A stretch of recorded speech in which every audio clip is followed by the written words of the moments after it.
Hello. So I'm Geoff Bellingan and I'm a professor in intensive care at University College London Hospitals. And I'm delighted to be talking to you today about what's the latest in the clinical management of acute respiratory distress syndrome. What I'm hoping to cover today is a quick look at the definition of ARDS, and we'll look at the historical changes in the mortality of ARDS and why that's improved. Then I want to give you the core evidence-based management that you should all be using for your patients with acute lung injury. We'll look at some of the controversial areas of mixed evidence base. We'll look at the drug therapies, and we'll look at what we do that there isn't strong evidence that most people are doing. We'll also look at what I don't think you should be doing. I'll take a specific look at trauma-induced ARDS, and then we'll finish up with an overview of some upcoming trials in ARDS. What's exciting because it has good evidence base or because it's new. So, definition. Acute respiratory distress syndrome is really driven by acute lung inflammation. Acute meaning rapid onset. So you've got a refractory hypoxemia. So it means you can't improve the oxygen in the blood and there's because of a problem in the lungs. And that's measured by a PF ratio. So it's a PaO2 over the FiO2, and it's acute lung injury less than 300 millimeters of mercury, ARDS less than 200 millimeters of mercury. And there's bilateral chest infiltrates. And that whole picture is associated with a reduced lung compliance. ARDS was first described back in 1967 by Ashbar in The Lancet. And what we've got to note about ARDS is this is a heterogeneous syndrome. Many different insults and injuries can cause ARDS, pneumonia, trauma, hypertransfusion. And often patients have multiple associated comorbidities or associated injuries. More recently, in 2012, Marco Ranieri and colleagues published in JAMA the Berlin definition of ARDS that defined the timings to less than a week. It stayed with bilateral opacities not due to cardiac failure. It stayed with the PF ratio as we discussed before, but it importantly added in that those patients who were ventilated had to have at least 5 centimeters of PEEP and that have had that for at least 30 minutes before you got your X-ray and your gas exchange figures, and that excluded bi-basal atelectasis. It was an important advance. Historically, the mortality for ARDS was very high. So between the 60s and 70s, the mortality was recorded in trials between 60 and 90%. And that was due to many things, but the ventilation was quite primitive in those days. The ICU infrastructure was poor, there was little training. And I've given you some references to look at. And here we look at Alan Morris with his trials done in the late 80s, published in New England Journal in 94.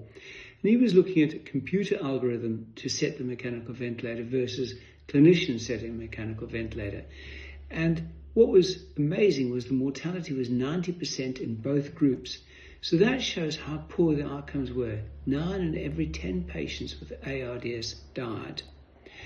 Over time, that mortality has improved. It came down to 50% in the late 90s, 40% in 2000s, and now we're at about 30 to 35%.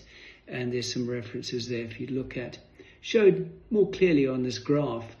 So we're now down, it's more plateaued at about 30-35%. That key inflection point where you saw the mortality really coming down coincided with the famous ARDS-NET trial looking at low tidal volume ventilation.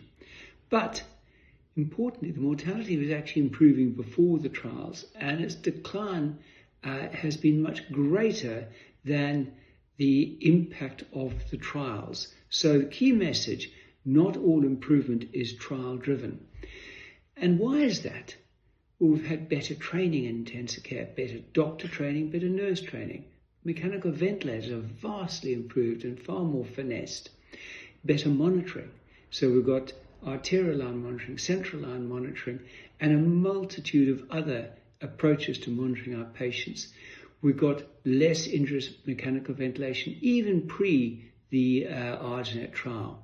Sepsis care has improved in many, many ways. Nursing ratios improved. General critical care evolution has improved. We look after patients better. There's less aggressive surgery and better infection control. Those are some of the many things that will make a difference. So the really important point to reflect on your own practice that medicine often improves before the evidence almost catches up. So, core evidence-based management. The key one, anyone who's working in intensive care, looking after patients with ARDS, must understand lung protective ventilation. This was a key publication in the New England Journal in the year 2000. ARDSNet was the group of researchers looking at that across a number of centers across the USA. And what they did was set patients to be mechanically ventilated at 6 mils per kilo or less than 30 centimeters of water versus standard ventilation, which was running at about 10 mils per kilo. And they found the mortality fell from just about 40% down to 31%, so nearly a 25% improvement in mortality. And that was a game changer. Since that, we've gone further, not just looking at the tidal volume, but there's a concept introduced by Amato back in 2015 of driving pressure. So the concept is that low driving pressures reduce ventilator-induced lung injury, VILI. And driving pressure is defined as the plateau pressure minus the PEEP. So for pressure controlled ventilation, it's the same as a plateau pressure. So if you pressure controlled ventilating someone at 30 and your PEEP is 15, your driving pressure is 15. And the target is to try and achieve a driving pressure of less than 15 centimeters of water and to still achieve 6 mils per kilo tidal volumes. Now, it's also important to note, at the moment, the evidence is of association. There's no randomized controlled proof that driving pressure is the right way to go, but it's making sense for a lot of clinicians. The next key piece of evidence was prone positioning, so ventilating patients face down. And in severe ARDS, there was a mortality benefit. The supine group had a 33% mortality. The prone group had a 16% mortality. So a great publication, New England in 2013. And this is one of the biggest size effects on outcome improvement that we've seen in critical care trials. And crucially, prone ventilation was done early, and it works really only in severe ARDS. It's not something you need to do in acute lung injury. It really must be severe ARDS. Next trial that has made a real difference in the way we practice was the FACT trial, New England Journal 2006. And that looked at a conservative fluid strategy versus a liberal fluid strategy. And prior to this trial, a lot of people practiced very liberal fluid strategies. And in this one, by restricting fluids and using diuretics, the conservative group had a minus 136 mil cumulative fluid balance over the period of the trial versus the liberal, which had nearly a 7 litre positive fluid balance over the period of the trial. And what they found is that in terms of intensive care free days, there was 13.4 intensive care free days in the conservative and 11.2 in the liberal. So the conservative fluid strategy reduced ICU stay by 2.2 days. Looking at 60-day mortality, the mortality in the conservative group was 25.5% and the liberal 28.4%. The power of the study didn't show that that was significant. It probably was a real impact in an underpowered study for mortality. So again, what we found was better lung outcomes, no specific definitive mortality improvement, probably is one, and a big change in overall fluid management in the critical care community since then. Neuromuscular blockade, Laurent Papazan back in 2010 in the south of France did a big study showing mortality benefit from paralyzing patients. This was repeated again by the American trial group, the Rose study in 2019, and that showed no mortality benefit at 90 days. And why was that? I think that's because a number of things have changed already. Sedation strategies changed a lot.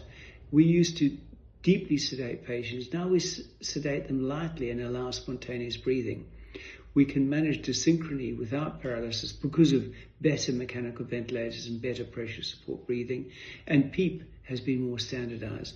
So muscle paralysis is now no longer routinely used in our patient populations. Controversial or mixed evidence, PEEP strategies. It's not controversial, but mixed evidence. There's no clear mortality benefit. Moderate or severe ARDS subgroups may have a signal benefit for higher PEEP, but that was really only a trend and only seen with a meta-analysis of 3 sizable trials, the Alveolar, Loves and Express trials. So higher PEEP improves oxygenation, but doesn't improve outcome. That was a clear message from those trials. And very high PEEP with aggressive recruitment worsens mortality.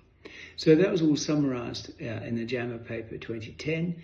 And as we then say, the ARDS trial in JAMA 2017 showed that recruitment maneuvers was a harm signal.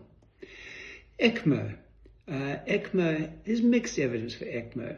It's something that should be used as a selective rescue strategy for potentially reversible, very severe ARDS.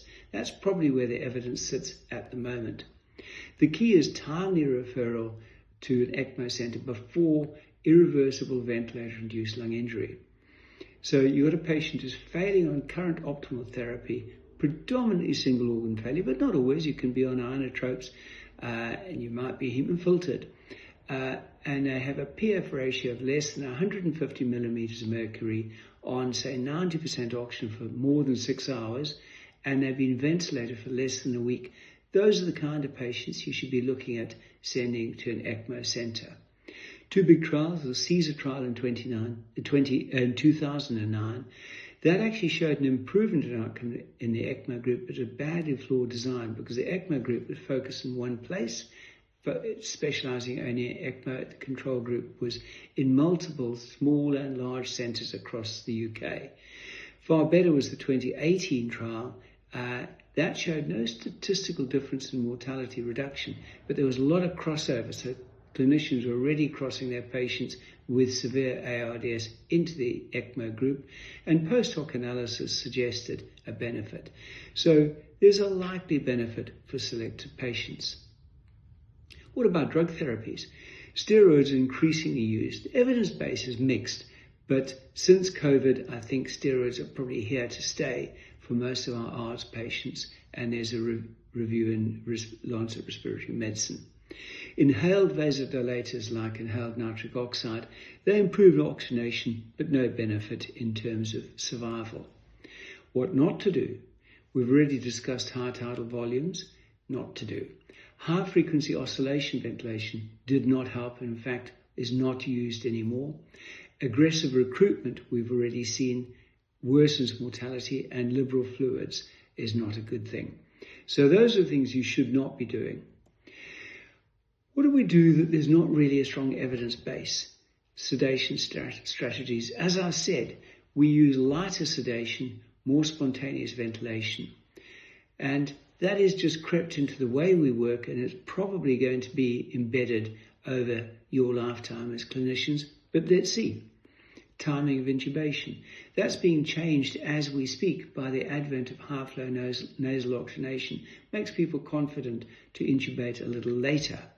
And weaning strategies. There's no clear weaning strategy, but we tend to go to pressure support ventilation, spontaneous ventilation modes, reduce the pressure support, reduce the PEEP steadily against the respiratory rate and inspired oxygen.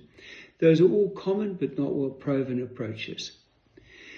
Just looking at outcome, I've talked about ARDS being heterogeneous, and here you can see that trauma-induced ARDS has a mortality maybe 15 to 25%.